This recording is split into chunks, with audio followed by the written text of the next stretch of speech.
আজ আমাদের উদয়পুরের সেকেন্ড দিন। সকালবেলা ব্রেকফাস্ট করে কিছু ফটোশ্যুট করে বেরিয়ে পড়েছি উদয়পুর সাইট সিইং। প্রথমেই যাব উদয়পুর সিটি প্যালেস। সিটি প্যালেসে ঢুকতে গেলে 3টে টিকিট কাটতে হয়। একটা এন্ট্রি ফি 50 টাকা পার হেড।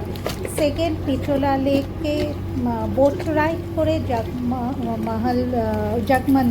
জগমন্দির প্যালেসে নিয়ে যায়, সেটার টিকিটের দাম 600 টাকা পার হেড।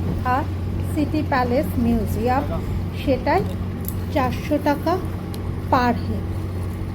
স্টুডেন্ট হলে সিটি প্যালেস মিউজিয়ামে স্টুডেন্ট আই কার্ড দেখালে 150 টাকায় হয়ে যাবে। বাচ্চাদের 150 টাকা, 5 থেকে 18 বছরের মধ্যে বয়স হলে। পিচোলা লেকে বোট রাইড। পিচোলা লেক খুব সুন্দর, পরিষ্কার জল। বোট রাইড করে সোজা নিয়ে যাবে আমাদের জগমন্দির প্যালেসে। আর ওই যে সাদা রঙের প্যালেসটা দেখা যাচ্ছে, ওটাই উদয়পুর লেক প্যালেস, যেটা এখন হেরিটেজ হোটেল। সেটা দেখিয়ে সোজা জগমন্দির প্যালেস নিয়ে যাবে। সুন্দর সাজানো গোছানো বোট, দুটো রো করা আছে, ডাবল সিট। প্রত্যেকটা রোতেই ডাবল সিট। পর্যাপ্ত পরিমাণে লাইফ জ্যাকেট রয়েছে, আর বেশ ভালো লাগবে।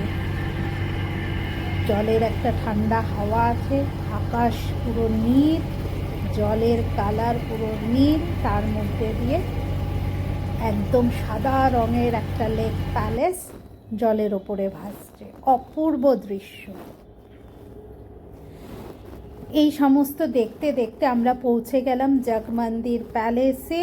এখানেও সুন্দরভাবে সাজানো গোছানো সমস্ত কিছু রয়েছে। আপনি বসে চা কফি স্ন্যাক্স খেতেই পারেন। একটা ছোট্ট গণেশের মন্দির রয়েছে। একটা সাইড অবশ্য আটকানো রয়েছে, যেখানে ভিজিটার্স এন্ট্রি নেই। খুব সুন্দর লাগছে। এইভাবেই জগমন্দির দেখে আমরা আবার বোটে করে ফেরত চলে এলাম। এবার যাচ্ছি সিটি প্যালেস মিউজিয়াম দেখতে। সিটি প্যালেস মিউজিয়ামে মানে এত সুন্দর কারুকার্য ভেতরে, পাথরের এত সুন্দর পাথরের ওপরে কারুকার্য হয়, জালি ওয়ার্ক হয়, না দেখলে সত্যি বিশ্বাস করা যায় না। এখানে বিভিন্ন রাজাদের অস্ত্র শস্ত্র রয়েছে, রানা প্রতাপের ব্যবহৃত বিভিন্ন অস্ত্র শস্ত্র রয়েছে।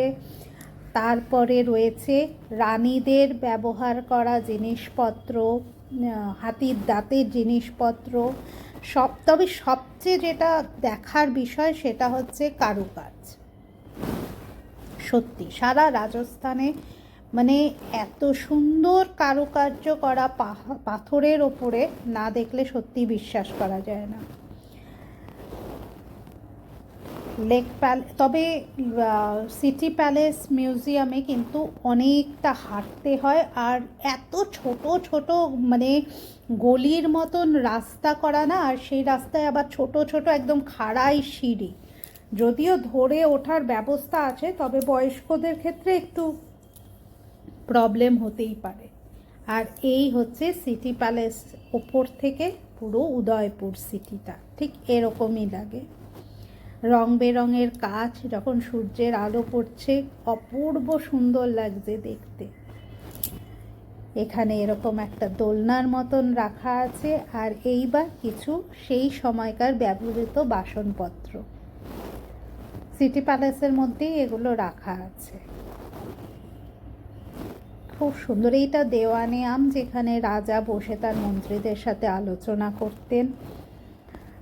সেই সময়কার বিভিন্ন তথ্য দেওয়া রয়েছে, বিভিন্ন পালকি রয়েছে, হাতির দাঁতের তৈরি বিভিন্ন অর্নামেন্টস, দাবা, সমস্ত কিছু রয়েছে। সিটি প্যালেসের ভেতরে এক জায়গায় কিন্তু খাওয়ার ব্যবস্থাও রয়েছে। রাজস্থানি ফুড খেতে চাইলে সেখানে পয়সা দিয়ে খাওয়ারও ব্যবস্থা রাখা রয়েছে। সেরকম বিশেষ কিছু একটা দাম না, আপনি চাইলে খেতেই পারেন, তবে হ্যাঁ সম্পূর্ণ রাজস্থানি খাবার। এই সিটি প্যালেস দেখে আমরা পৌঁছে গেলাম সাজানগার ফোর্টে। সেই ফোর্ট থেকে দেখলাম সূর্যাস্ত। খুব পরিষ্কার পরিচ্ছন্ন একটা ফোর্ট, ওপর থেকে ঠিক এই রকমই লাগে দেখতে নিচের শহরটাকে পিছু। এরপরে পৌঁছে গেছি সাজানগড়ে, আমরা সানসেট দেখে চলে গেছিলাম কার্নি মাতা মন্দিরে। কার্নি মাতা মন্দিরে রোপওয়ে করে যেতে হয়, রোপওয়ে করে মন্দির চত্বরে নিয়ে যায়, আবার রোপওয়েতেও ফেরত নিয়ে আসে। আর এই হচ্ছে কার্নি মাতা মন্দির থেকে পুরো উদয়পুর সিটিটা। এইভাবেই আজকের দিনে তারপরে চলে গেছিলাম একটা ছোট্ট 3D থিয়েটারে। সেখানে এইরকম কিছু 3D রাখা রয়েছে, যেখানে আপনি এইরকমভাবে দেখতে পারেন, কিছু ফটোগ্রাফ করতে পারেন। মিরর ইমেজ, মিরর যে রুমগুলো হয় সেগুলো রয়েছে, সেখানেও থাকতে পারেন। এখানে একটা ওয়াক্স মিউজিয়াম আছে, যেখানে রানা প্রতাপের সাথে বিভিন্ন লোকের স্ট্যাচু বানানো আছে। এরপরে আমরা চলে গেছি ঝুমার, একটি রেস্টুরেন্ট লেক সাইডে, সেখানে খাওয়া দাওয়া